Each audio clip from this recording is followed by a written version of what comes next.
आइए जानते हैं आज की कुछ अंतर्राष्ट्रीय खबरों को। पहले एक नजर आज की हेडलाइंस पर। जम्मू कश्मीर के लिए पीएम मोदी के सामने कांग्रेस ने रखी 5 मांगे। 44 दिन में 90% कम हुआ मरीज, लेकिन अभी भी 96% में डेल्टा वेरिएंट। बिहार, यूपी समेत इन राज्यों में भारी बारिश।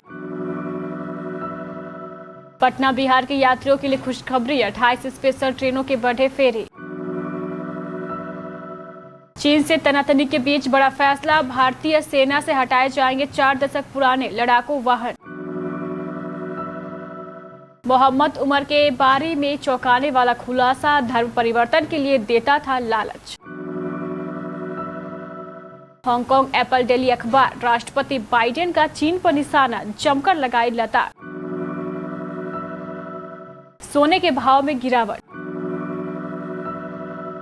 द कपिल शर्मा शो, सुनील ग्रोवर बोले बेटे को पसंद नहीं मेरा गुत्थी का किरदार।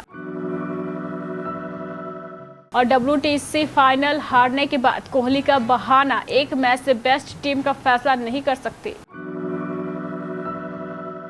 कांग्रेस ने जम्मू कश्मीर को लेकर प्रधानमंत्री नरेंद्र मोदी की ओर से बुलाई गई सर्वदलीय बैठक में इस केंद्र शासित प्रदेश के लिए पूर्ण राज्य का दर्जा बहाल करने, चुनाव कराने और कश्मीरी पंडितों की वापसी सुनिश्चित करने की मांग की है। पार्टी के वरिष्ठ नेता गुलाम नबी आजाद के मुताबिक कांग्रेस की ओर से यह मांग भी उठाई गई है कि जमीन और रोजगार के मामलों में राज्य के डेमेसाइल की गारंटी दी जाए तथा राजनीतिक बंदियों को रिहा किया जाए। इस सर्वदलीय बैठक में कांग्रेस की ओर से आजाद प्रदेश कांग्रेस कमेटी के अध्यक्ष गुलाम अहमद मीर और पूर्व उप मुख्यमंत्री तारा चंद शामिल हुए। प्रधानमंत्री के आवास पर हुई बैठक के बाद जम्मू कश्मीर के पूर्व मुख्यमंत्री आजाद ने संवाददाताओं से कहा, इस बैठक में हमने 5 मुद्दे उठाए हैं। देश के 500 से भी ज्यादा जिलों में कोरोना की संक्रमण दर 5% से नीचे आ चुकी है। स्थिति यह है कि बीते 44 दिनों में 90% तक सक्रिय मामलों में कमी आई है। बावजूद इसके डेल्टा वेरिएंट के मामले कम नहीं हो रहे हैं। जीनोम सीक्वेंसिंग के दौरान औसतन हर सैंपल इससे संक्रमित मिल रहा है। सरकार जिस GISID का हवाला देते हुए कोरोना वायरस के विभिन्न वेरिएंट की जानकारी दे रही है, उसी GISID के अनुसार भारत दुनिया का दूसरा ऐसा देश है जहां डेल्टा वेरिएंट के मामले सबसे ज्यादा है। अब तक बीते 4 सप्ताह में 54 सैंपल की सीक्वेंसिंग में इसकी मौजूदगी दर्ज की गई है। अब तक भारत में 6,656 सैंपल में डेल्टा मिल चुका है।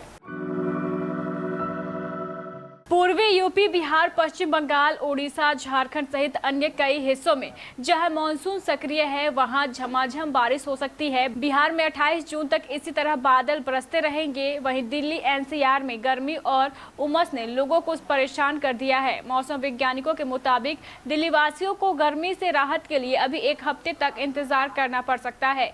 26 से 27 जून तक दिल्ली में बारिश की संभावना है।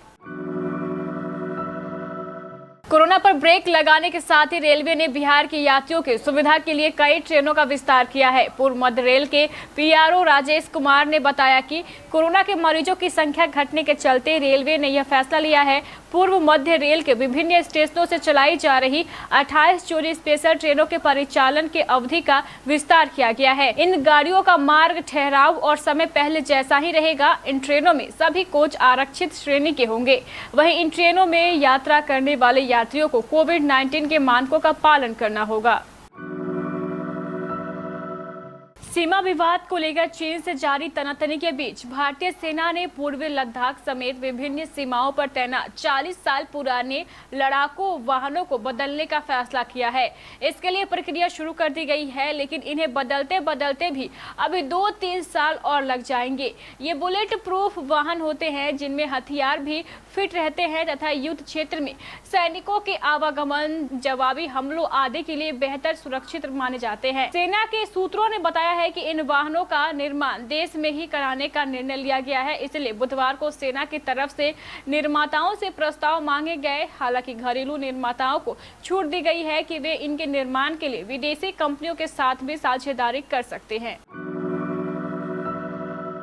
फतेहपुर में धर्मांतरण के मामलों में आरोपी उमर गौतम शहर के जिस इंग्लिश मीडियम स्कूल में आता था, वहां की एक शिक्षिका ने गहरी साजिश की आशंका 3 महीने पहले ही जताई थी। शिक्षिका ने आरोप लगाया था कि स्कूल में हिंदू बच्चों को अरबी और उर्दू पढ़ाने का दबाव बनाया जाता था। जब उसने मना किया तो उसे नौकरी से निकाल दिया गया। स्कूल के प्रबंधक और उसके बेटे के खिलाफ 20 मार्च 2021 को उसने मुकदमा भी दर्ज कराया था, जिसमें पुलिस ने चार्जशीट लगाई है। शिक्षिका कल्पना सिंह ने बताया कि 2020 में 20 से 25 मौलानाओं के साथ उमर गौतम स्कूल आया था। वह पहले भी आता जाता रहा। स्कूल में उमर और मौलाना मुस्लिम धर्म के प्रति लुभाने वाले भाषण देते थे। मौलाना धर्म परिवर्तन करने पर गरीबी दूर करने का प्रलोभन देते थे। शिक्षिका का आरोप है कि हिंदू बच्चों को उर्दू व अरबी पढ़ाए जाने का उसने विरोध किया था। हांगकांग में जारी चीन की तानाशाही और एप्पल डेली अखबार के बंद किए जाने के फैसले पर अमेरिकी राष्ट्रपति जो बाइडेन ने कड़ी प्रतिक्रिया दी है। उन्होंने कहा है कि यह हांगकांग और विश्व स्तर पर मीडिया की स्वतंत्रता के लिए एक दुखद दिन है। इसके साथ ही उन्होंने चीन को भी जमकर लताड़ लगाई है। राष्ट्रपति बाइडेन ने कहा है कि बीजिंग के दमन, गिरफ्तारी, धमकियों और एक राष्ट्रीय सुरक्षा कानून के कारण जो भाषणों के नाम पर दंडित करता है। एप्पल डेली हांगकांग में स्वतंत्र पत्रकारिता का घर है। अब इसका प्रकाशित होना बंद हो गया है। सोने के भाव में गुरुवार को गिरावट दर्ज की गई। HDFC सिक्योरिटीज के मुताबिक दिल्ली में सोने के दाम में 93 रुपए प्रति 10 ग्राम की गिरावट देखने को मिली। इससे शहर में सोने का रेट 46,283 रुपए प्रति 10 ग्राम पर ट्रेंड कर रहा था। इसके पिछले सत्र में यानी बुधवार को राष्ट्रीय राजधानी में सोने का मूल्य 46,376 रुपए प्रति 10 ग्राम पर रहा था। द कपिल शर्मा शो में गुत्थी और डॉक्टर मशहूर गुलाटी की भूमिका कर चुके सुनील ग्रोवर ने खुलासा किया है कि उनका बेटा उन्हें आगे गुत्थी के किरदार में नहीं देखना चाहता। इसे उनकी कपिल शर्मा के शो में वापसी न करने की वजह के रूप में देखा जा रहा है। हालांकि खुद सुनील ने इस बारे में कोई प्रतिक्रिया नहीं दी है। सुनील ने एक न्यूज चैनल के साथ हुई लाइव चैट में कहा है कि उनके बेटे मोहन ने उन्हें स्क्रीन पर गुत्थी का किरदार निभाने के लिए मना किया है। मोहन के मुताबिक टीवी पर उनके पिता को महिला के रूप में देखकर उनके दोस्त मजाक उड़ाते हैं। सुनील ने मोहन को समझाया कि गुत्थी को सभी प्यार करते हैं। उन्होंने अपने बेटे को यह भी बताया है कि यह उनका काम है। बकौल सुनील, गुत्थी कभी मेरे लिए महिला नहीं रही, वह हमेशा मेरे लिए किरदार रही। सुनील कहते हैं कि उनके बेटे को उनका दूसरा किरदार डॉक्टर मशहूर गुलाटी काफी पसंद है। मुख्य कोच रवि शास्त्री के सुर में सुर मिलाते हुए भारतीय कप्तान विराट कोहली ने कहा कि दुनिया की सर्वश्रेष्ठ टेस्ट टीम का निर्धारण एक फाइनल के आधार पर नहीं बल्कि बेस्ट ऑफ 3 फाइनल के जरिए होना चाहिए। भारत ने ऑस्ट्रेलिया और इंग्लैंड के खिलाफ पिछड़ने के बाद वापसी करके सीरीज जीती, लेकिन न्यूजीलैंड ने विश्व टेस्ट चैंपियनशिप फाइनल में उसे 8 विकेट से हरा दिया। कोहली ने मैच के बाद प्रेस कॉन्फ्रेंस में कहा, मैं इसका पक्षधर नहीं हूं कि दुनिया की सर्वश्रेष्ठ टेस्ट टीम का निर्धारण एक फाइनल मैच से हो। उन्होंने कहा, तो 3 टेस्ट से ही पता चलता है कि किस टीम में वापसी की क्षमता है। ऐसा नहीं होता कि 2 दिन अच्छे खेले और फिर आप अचानक अच्छी टेस्ट टीम बन जाए। मैं यह नहीं मानता। शास्त्री ने टीम के इंग्लैंड रवाना होने से पहले ही बेस्ट ऑफ 3 फाइनल की बात कही थी।